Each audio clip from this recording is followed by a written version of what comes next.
teremos aqui 4 jurados, né, um especialista em integração de negócios, um especialista em estratégia e um especialista na viabilidade financeira do negócio. O nosso representante da Light, o senhor José Humberto, terá 20 minutos para fazer a sua apresentação.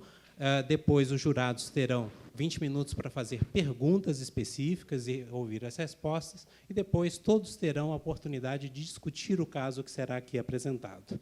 Eu gostaria de chamar a atenção que essa é uma atividade nova na Conferência do Ethos e foi uma decisão do Instituto Ethos de promover um debate de um caso concreto, de uma experiência prática de negócio sustentável. E sabemos que isso é um grande desafio. Queremos compartilhar com vocês os desafios que as empresas enfrentaram. Construir negócios sustentáveis significa superar uma barreira muito difícil, que é, de fato, promover a integração entre aspectos sociais, ambientais e éticos com a viabilidade financeira, com a estratégia de um negócio. Significa, inclusive, romper com conhecimentos que normalmente estão separados, com universos profissionais que normalmente estão separados. E nós, do UniEthos, ajudamos no desenvolvimento dessa metodologia e estamos aqui colocando para vocês, né, a oportunidade de fazer um debate sobre essas experiências e que esperamos que todos aprendam com esse debate e que a gente possa avançar em novas iniciativas de negócios sustentáveis nas empresas que estão aqui presentes. Eu gostaria, então, de pedir ao senhor José Humberto Castro que apresente, então, o caso da Light. Ok, muito obrigado. Bom dia a todos. Gostei do ambiente, viu? Aparentemente sofisticado, mas leve, né? Descontraído.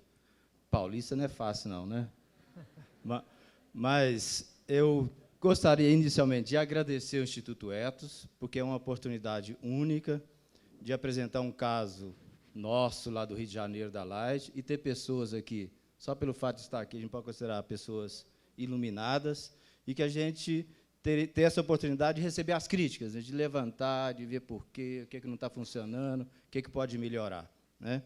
Eu quero me apresentar, eu sou engenheiro eletricista, casado, 4 filhos, tal, tenho 62 anos, mas o importante mesmo é que eu tenho 40 anos de distribuição de energia elétrica, sempre trabalhando com o consumidor, diretamente com o consumidor e com muita gente. Eu trabalhei na CEMIG 23 anos, saí da CEMIG, fui consultor, viajei pela América do Sul,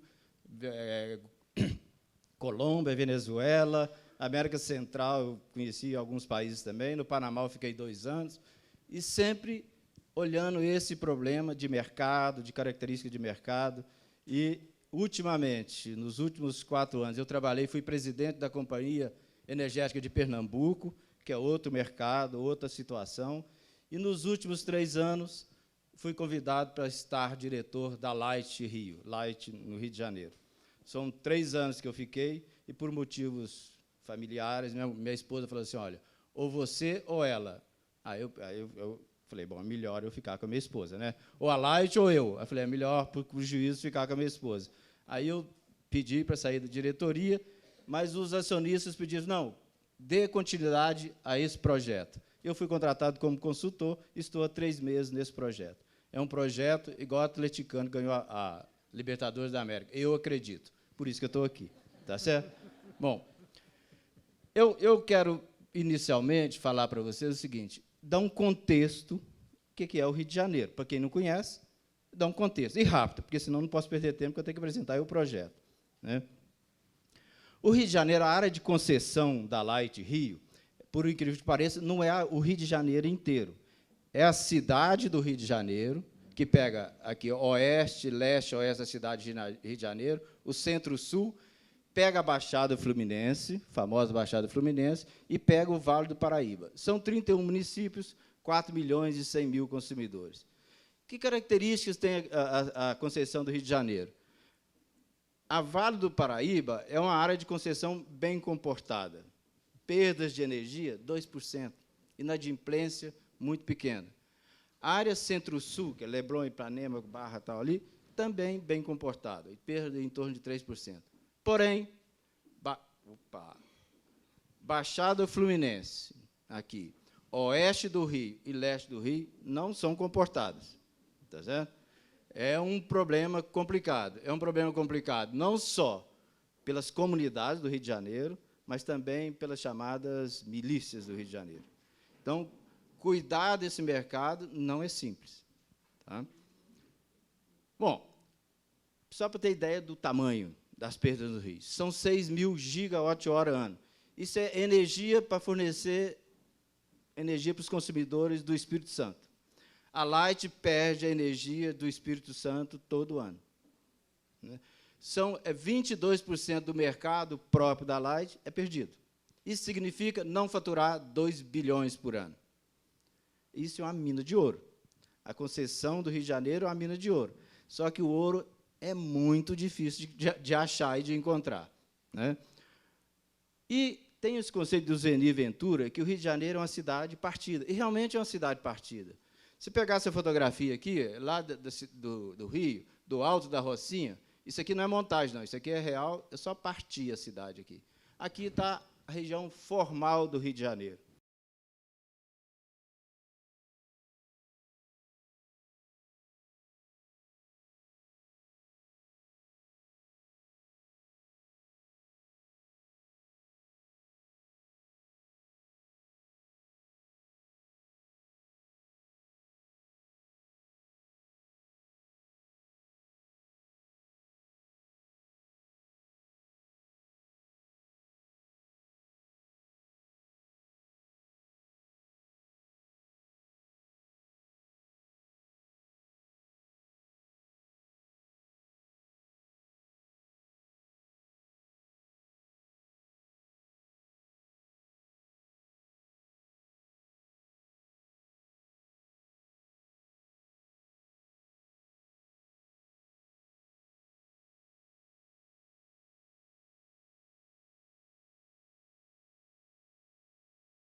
Aí, diante dessa situação, o mais interessante, eu coloquei esses casos aí, é de uma pessoa subindo lá em cima. Né? Mas, na verdade, é o seguinte, as turmas nossas, próprios e terceiros, que têm os caminhões, são os fazedores, os grandes fazedores de gado. Aí o problema de ética e tal, um problema complicadíssimo.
Conversando, no final, falou, então tá bom, parcela para mim isso aí. Parcelaram em 24 vezes.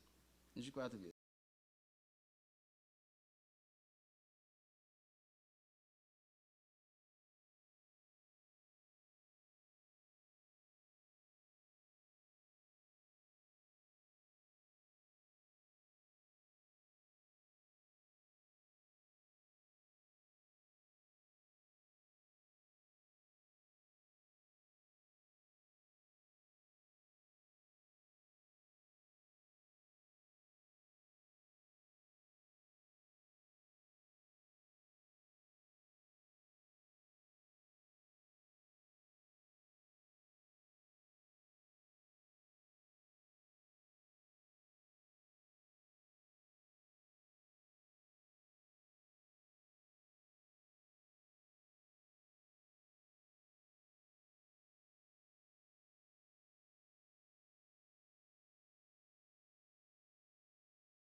Falaram o seguinte, doutor, o pessoal fala para eu fazer gato todo dia. Eu falo que eu não posso. Aí o pessoal diz, olha, mas não pode por quê? Todo mundo dá light faz. Você vê que é mudança de comportamento. Por quê? A pessoa sabe, olha, se eu não performar, eu não recebo. Esse é o primeiro caso. E o segundo caso, sustentável. O projeto, tem projetos que é o seguinte, você ganha percentual da receita que você tem. Não é esse caso.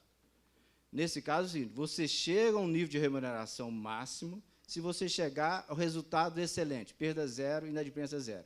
E no business, no plano de negócio, considera, se você chegar a 0 e 0, o apesista, que é o dono, ele pode ganhar R$25 mil por mês ad eterno. E todos os empregados dobram o salário ad eterno. E os projetos sustentáveis nessas condições.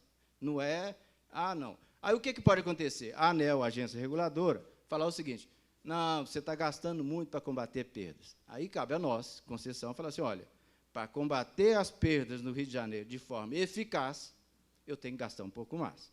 Aí você vai pesar. Você quer uma empresa que gasta pouco com perda de 40, ou você quer uma empresa que gasta um pouquinho mais com perda zero? Aí vai ser a ANEEL que vai decidir. E, para a sociedade, melhor é perda zero. Melhor é perda zero. Se reduzir as perdas no Rio de Janeiro a zero hoje, a tarifa do consumidor reduz 17%. A tarifa para todos os consumidores reduz 17%. Tá ok? Vamos passar, então, a pergunta do Alex Mansur sobre a estratégia do negócio. Humberto, para começar, já tem uma facilidade aqui que eu também acredito. Né? Então, nós já estamos no mesmo... que bom. Nós já estamos no mesmo nível de... jogar o boné, né? Nós, atleticanos, temos que... Bom, mas, lendo o projeto pelo que está escrito, uma coisa é clara: combater a perda é uma necessidade para a empresa. E vai ser uma necessidade eterna. Sobrevivência. Sobrevivência e tal. Mas fica a dúvida o seguinte: qual que é o envolvimento da direção com o projeto em si? Né? Qual que é a preocupação da alta direção com esse? Se você pudesse até falar, qual que é o orçamento, qual que é o percentual do orçamento desse projeto em relação ao orçamento da empresa em si? Né? Esse é um aspecto que dá assim, uma dúvida na questão da estratégia do negócio mesmo. Olhando da outra ponta, qual que é esse é um negócio. A comunidade está vendo o negócio. Também a milícia vai ver esse negócio como uma oportunidade para ela. Como que vocês tratam a questão para... Você já falou rapidamente que pesquisam a vida pregressa das pessoas e tal, mas como alguma artimanha ela pode ter para que se aproprie desse negócio como um negócio para ela em substituição ao gato? Isso. Né? Essa é uma questão que... E, nesse aspecto, entre a alta direção e entre o consumidor final, como é que vocês tratam a questão do gato na questão da ética interna da empresa? Como é que vocês têm trabalhado isso internamente? Aí é uma questão que foge, o projeto é um questionamento meu, né, específico sobre isso, mas fica uma dúvida assim, do interesse ou da preocupação da alta direção mesmo no dia a dia desse projeto, porque a sustentabilidade vem desse ponto de equilíbrio, vem de tudo, mas pode ser que mudando a alta direção, será que não vai preocupar mais com requisitos de normas da ANEEL do que outros pontos? Primeiro, acabar de responder, não respondi um pedacinho da sua pergunta. Você falou assim, eu pego pessoas da comunidade? Não. Não pode pegar pessoas da comunidade, porque senão vira emprego vitalício. Você não consegue tirar as pessoas. Se a pessoa é amiga do miliciano, é emprego vitalício. Então, as pessoas que trabalham na área não são da comunidade. Tem essa teoria aí, né? Pega pessoas da comunidade, porque conhece todo mundo. Não faça isso. Não, para esse fim, não faça isso. Os empresários são de fora e ele tem que ter todo esse comprometimento com o resultado e não pode se relacionar com a milícia. Uma pergunta frequente para nós é o seguinte: mas esse empresário não pode ser a milícia do bem? Né? Olha, me paga, senão eu te mato. Não. Se ele fizer isso, a primeira desculpa, você vai descobrir, porque nós vamos fazer pesquisas posteriores, se ele fizer isso, ele perde a concessão. Como é um excelente negócio para esse empresário, ele não faz. Pelo menos até agora, não faz. E os eletricistas não fazem. Porque, se ele fizer isso, as perdas não caem, a inadimplência não cai e ele não ganha. Ele não pode se acostumar só com salário fixo, porque ele tem um salário fixo. Ele tem que ser excelente para continuar. Se não for excelente, sai. Como é pequena empresa, 10, 12 empregados, eu troco muito fácil. De 20, já mandei 2 embora.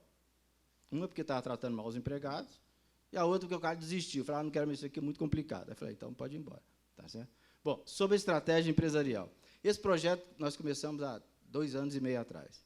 Foi a primeira experiência. Aí levamos para a diretoria. Falei, aí ninguém acredita, né? Você está inventando a roda. Esse negócio é muito simples, tá certo? Aí deu um resultado. Aí, quando nós fizemos as primeiras APZs, aí o resultado foi concreto, nós levamos para o conselho. Aí você tem que convencer o conselho. E o acionista. Ah, vou pôr dinheiro nisso não. Sei lá se vai dar certo. Tal. Bom, realidade hoje. Né? Nós investimos em tecnologia, em investimento de rede, continuamente 200 milhões por ano. Nós estamos investindo 200 milhões em tecnologia, porque isso aqui é caro. E todo o OPEX, a operação, no início do final do ano passado, ao aprovar o orçamento, o conselho falou o seguinte, olha, está aqui 30 milhões para você gastar em APZ, operação de APZ. O que você me garante de volta? Eu falei, eu te dou 50 milhões. Eu falei, você dá 50 milhões? Dou 50 milhões. E a verdade é essa, nós estamos performando e todo 3 meses tem que ir lá e demonstrar que o resultado, o que eu estou gastando, o que eu investi, o que eu estou gastando e o que eu estou entregando. E nós estamos entregando muito mais do que o previsto. Tá certo? Então, é estratégia. E o conselho, tem um conselheiro lá que ele não é do setor, porque o conselho tem isso, né? De vez em quando tem um que é do setor. Aí ele chegou e falou assim, quando você me falou essa primeira ideia, eu nem prestei atenção. Mas agora é o seguinte, ô presidente do conselho, por que você não põe mais, implanta isso, porque isso é ótimo. Né? Então, existe assim, já um convencimento da empresa, dos acionistas, de que é um bom negócio. É um bom negócio sob todos os aspectos.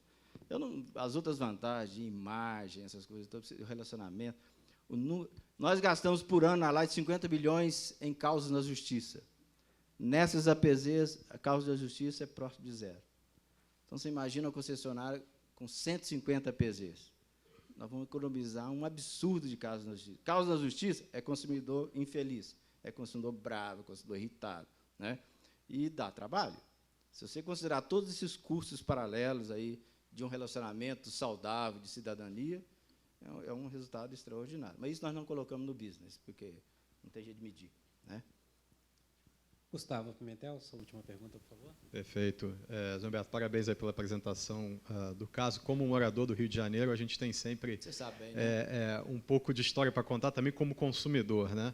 Mas eu também já tive experiência com a Light, eu te contava antes, como consultor em 2002 em prevenção de perdas, e o modelo naquela época de prevenção de perdas era bastante diferente. Na verdade, a gente fazia um pequeno quartel-general numa comunidade que tinha muita perda, tinha apoio da polícia, ia casa em casa dar flagrante com a polícia, inclusive prendeu o sujeito, porque o roubo de energia é crime. Né?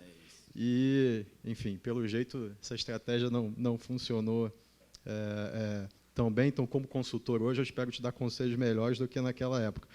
Mas, voltando aqui para as questões, a gente que tem o caso, talvez o pessoal da plateia não tem tantos detalhes, eu queria que você explicasse melhor, primeiro, a diferença desse modelo de atendimento nas comunidades, com esses terceirizados empreendedores, e o modelo de remuneração, com o que você tinha antes, ou o que é o modelo de atendimento normal né, em áreas que não tem esse problema. Eu queria entender melhor o que vocês estão fazendo de diferente. Né? Tá. Eu lembro daquela época que a gente batia lá com polícia. Então, acho que o pessoal aqui precisa saber melhor essa diferença. Uma segunda pergunta é relacionada ao investimento que vocês têm feito. Né?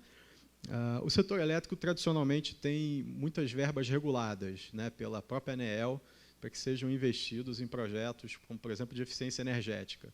Então, me parece que vocês fazem uso de algumas dessas verbas reguladas, então, eu queria que você elaborasse um pouco com relação ao retorno, essas tiers, elas são possíveis com investimento só de verba regulada da ANEEL, ou elas também se manteriam caso vocês não conseguissem utilizar essas verbas, tivesse que colocar efetivamente dinheiro dos acionistas. Né?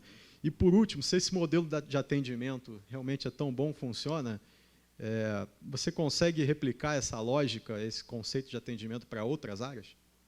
Então vou responder a última, porque mais me empolga. Tá certo? Depois eu volto. O grande segredo desse modelo, porque eu sou realmente empolgado, é o seguinte, é um modelo que você pode replicar para a Light inteira, para aqueles 2.500.000 consumidores da Baixada, Leste e Oeste, basta você colocando tecnologia e fazendo as microempresas. E eu acho mais interessante também, pela minha experiência de vida, rodar a América do Sul e tal, pode replicar para qualquer concessionária que tem perdas altas. Qualquer concessionária. Porque o modelo ele é sustentado na essência. Você paga por resultado, você não paga por serviço. Então, e o importante também, você pode aplicar até numa concessionária que tem perdas baixas, contanto que você aplique naquele... Aqui, a Eletropaulo não tem perda tão alta, mas tem lugar que tem perda alta aí. Você pode escolher aquela área e põe um APZ lá. Não precisa na concessão inteira.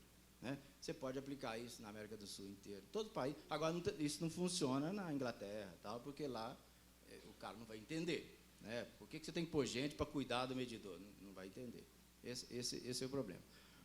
As perguntas, qual a outra? A gente falava também da TIR, né, com e sem verba incentivada da ANEEL. Da ANEEL é só a verba de eficiência energética e de pesquisa e desenvolvimento. A gente usa a eficiência energética para o negócio da geladeira, aquela coisa toda ali.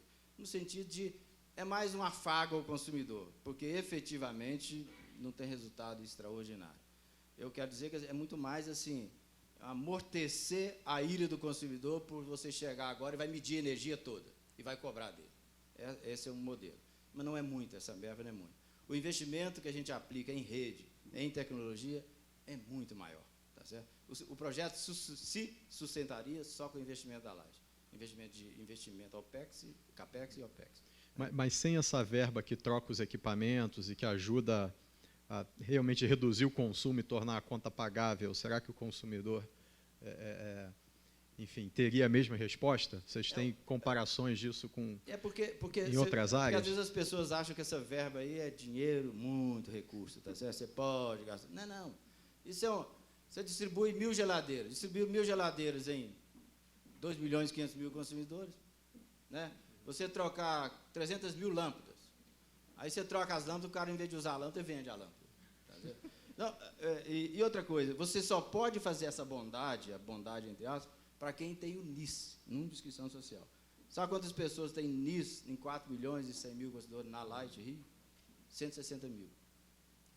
Porque a população não se enquadra no NIS. A população das comunidades do Rio tem grana, tem muito dinheiro, não é pobreza absoluta, não. E você sabe quantos, no Maranhão, sabe quantos consumidores tem NIS? 1.100.000. 75% do Maranhão tem NIS. Então, lá faz diferença. Lá na Semar é mole, né? Na Semar é mais fácil, né? Porque você tem muito dinheiro. E mesmo assim, a conta é bem mais barata, é mais simples. Qual foi a outra pergunta que você falou? Eu queria entender o tá. modelo, né? Qual que era o modelo anterior, qual que é esse modelo, Tá. o que efetivamente ele tem de diferente? É interessante isso aí, porque eu trabalhei em estatal, e trabalhei em iniciativa privada, e agora continuo privado. Estatal, o que era? Você tinha um grupo de empregados e falava assim, vocês estão disponíveis, eu vou passar o serviço para vocês. Qual que era o problema da estatal? Fazer o cara trabalhar. Porque ele ganhava o mesmo salário de todos, desempenhasse ou não. Aí a luta era, você tem que trabalhar, você não tinha como fazer a pessoa trabalhar. Era disponibilidade. Porque não mandava embora, era estável e tal. Depois veio o segredo da privatização. Agora, iniciativa privada. O que era? Quanto mais produzir, mais eu pago. É a lógica da privatização. Aí, o que nós fizemos? Olha, tem uma empresa que corta o consumidor quando ele não paga. É o corte de fornecimento e ele religa. Nós falamos o seguinte, olha, o número médio de corte por dia são 30. Se você fizer 35, eu te pago mais. Se você fizer 40, eu te pago mais. Aí o cara faz. Mas faz muito mal feito. Ele chega no consumidor, o consumidor fala assim, minha conta está paga. A hora que ele vai buscar a conta, ele pula o muro, corta e vai embora. Porque ele não recebe para receber do consumidor. Ele recebe para cortar. Ele recebe para fazer a maldade. E o que acontece? Não tem honestidade em todo lugar. 30% das pessoas que vão fazer o corte, ele não faz o corte. Ele recebe o dinheiro para não cortar. E a gente não tem como fiscalizar. Isso é um drama, não é mesmo? Então, essa é a diferença. Qual que é a diferença agora? Não, eu te pago se você receber, se você reduzir as perdas. Aí ele vai no consumidor agora que está com a conta paga, ele chega lá e fala, sua conta está paga? Então, traz lá para mim. Ah, tá ok, tá bom, tá ótimo, muito obrigado, tal, não sei o que. Não paguei. Não paguei não. Mas que dia que você paga? Amanhã você paga? Amanhã de manhã eu posso passar aqui? Pode, você faz. Aí amanhã de manhã ele vai lá de novo. Vai lá de novo. Como ele vive na área, numa pequena área, ele roda os consumidores o dia inteiro. É igual um carrapato, ele fica o dia inteiro ali rodando, tá certo? Fica o dia inteiro, vai, conversa com um, conversa e tal. Então, esse é o segredo. Esses dias, só para fechar aqui o último caso, ele foi atender uma senhora que a conta estava alta, conta muito alta. Aí falou assim, me empresta a conta da senhora. Aí ele pegou a conta, aí junto com a conta ela colocou R$20 debaixo da conta, R$20.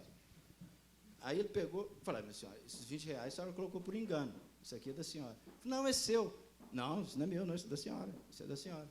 Não, mas todo mundo pega. Falei, não, eu não posso pegar, eu não posso pegar. Isso aqui eu vou olhar, orientou, falou tudo direitinho, por causa disso, tal, tal, tal. Aí a senhora e a filha subiram na varanda, a hora que eles estavam saindo, bateram palma para o eletricista. Muito bem, que diferença de comportamento, que coisa boa, tal. Por quê? Porque é mudança de postura. Tá ok? Então, essa é a diferença. Zé Alberto, muito obrigado. Nós vamos passar agora para a terceira etapa do nosso trabalho. Eu convido o Zé Alberto para tomar um café comigo. Tá, okay. E nós vamos convidar a todos vocês para poder apresentar sugestões para a melhoria desse trabalho da Light. E para fazer esse trabalho, a gente vai dividir aqui a sala em 3 grupos. Tá? Aqui à minha direita, quem estiver à diagonal para a direita, vai trabalhar com o tema de sustentabilidade. Como que a empresa pode melhor integrar os diferentes elementos econômicos, sociais e ambientais. Aqui no centro, esse grupo que está entre as 2 diagonais, vai trabalhar o tema da estratégia, como que esse projeto pode estar melhor inserido dentro da estratégia da Light.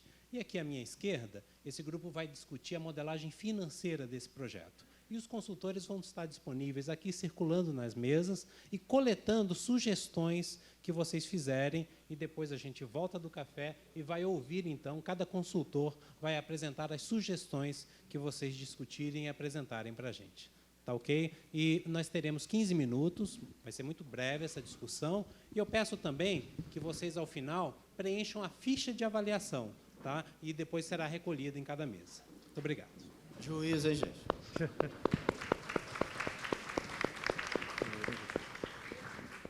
Sabe que também nas comunidades a gente tem o fenômeno do gato net, né? Que esse eu não sei quantas vidas tem, mas também é complicado. Enfim, acho que a questão de serviços bancários também, houve uma ideia aqui do pessoal da mesa, né? Como é que serviços bancários, microcrédito, entre outras coisas, podem ser utilizadas no sentido de ajudar esses clientes a migrarem para a legalidade. Essa foi uma outra ideia, já bem direcionada para negócios. Nós temos aqui algumas sugestões do grupo também, já que eles entenderam que a atuação da Light, o modelo é bastante interessante, e que talvez você pudesse buscar outras ajudas e incentivos, sejam eles governamentais ou regulatórios, né, que impulsionassem mais ainda essa agenda. Então, entre algumas ideias aqui, existe algum potencial de redução de impostos, né, algum tipo de questão tributária que vocês possam negociar em nível federal ou estadual. Tem uma questão aqui, junto com a ANEEL, a questão de eficiência energética de equipamentos, né, já que você precisa que os clientes passem a utilizar equipamentos mais eficientes, e aí o seu consumo caiba dentro do seu orçamento. Então, que tipo de incentivo a esses equipamentos? Você acha que já falou um pouco dessa questão, né, de colocar geladeira nova e todas as outras. E aí a gente tem uma outra questão aqui de incentivo, que é o seguinte: como é que a gente fideliza esse novo cliente que virou bom pagador, né? Será que, para que você crie bons exemplos dentro da comunidade, mais gente possa se mirar nesses consumidores que viraram bons pagadores, será que ele pode ter um desconto extra? Ou seja, depois desse prazo de 25 meses, né, ele foi lá, pagou religiosamente, está adimplente, né, ele deveria ganhar, de repente, algum bônus com isso aí.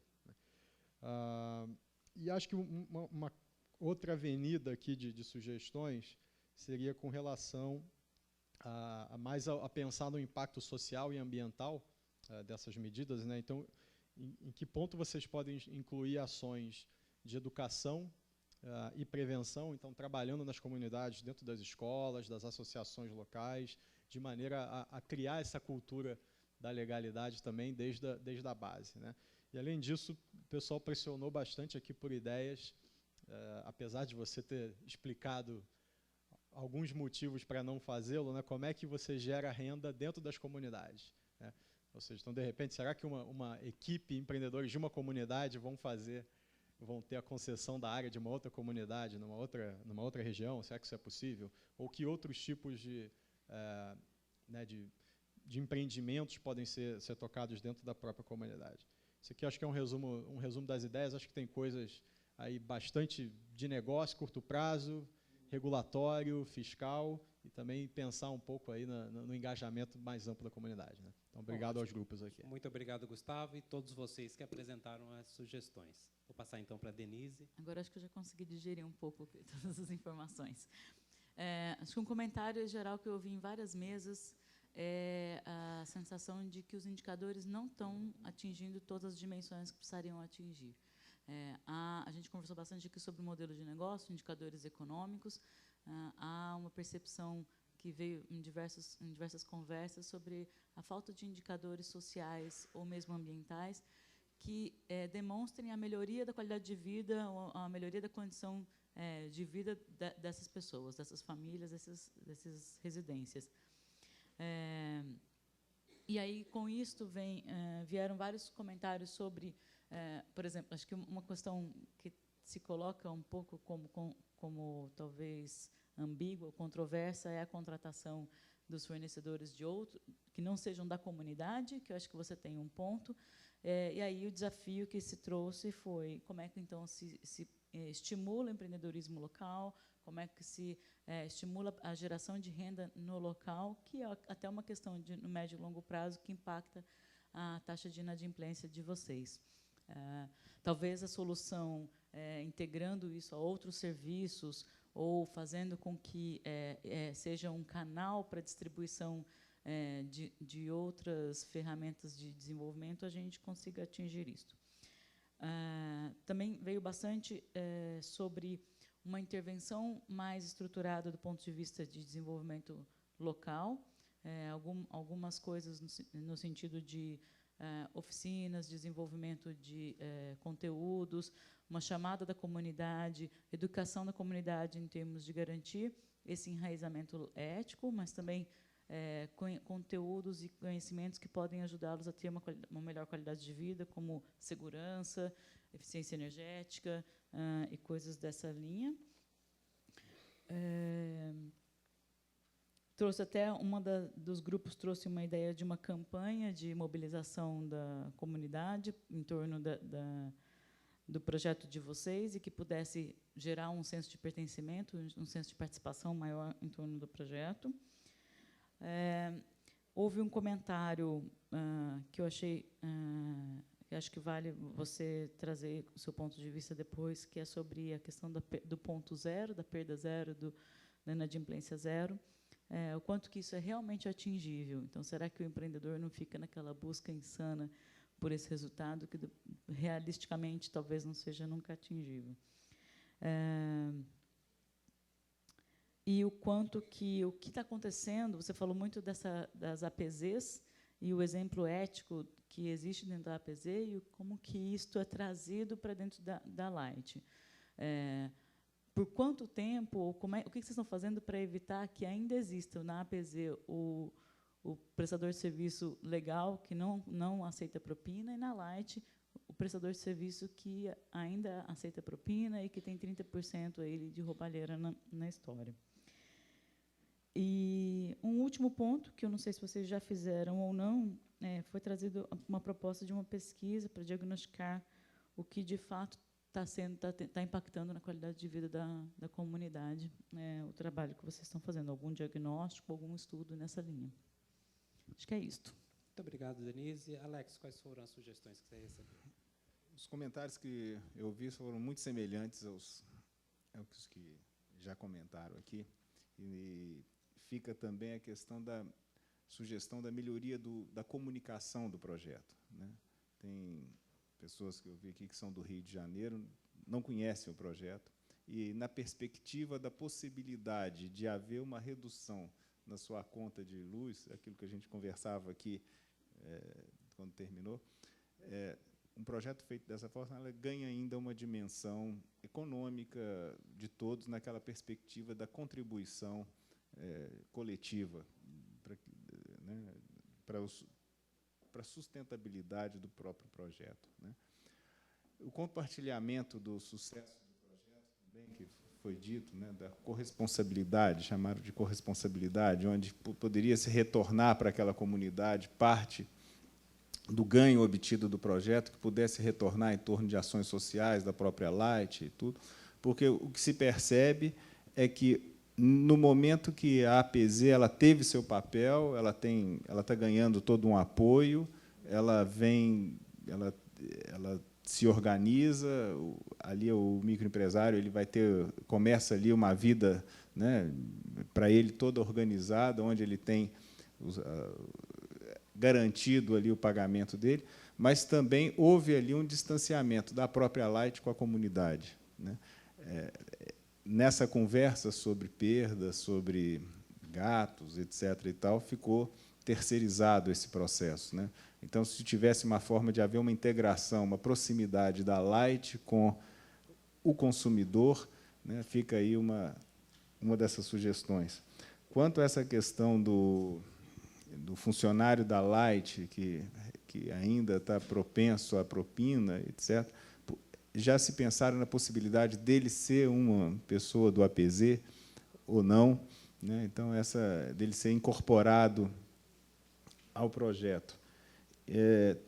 Há aqui uma dúvida, mas que se tem um treinamento constante dos eletricistas para o alinhamento do discurso, né, de todas as APZs nas comunidades onde atuam, e um trabalho maior da conscientização da comunidade a partir do trabalho inicial da APZ, né? Então, porque todos esses comentários foram no esforço seguinte, da perenidade do projeto, né, da valorização. Então, até que ponto a empresa está disposta a manter esse projeto ativo, independente da diretoria ou do conselho de administração, porque ali passar, né?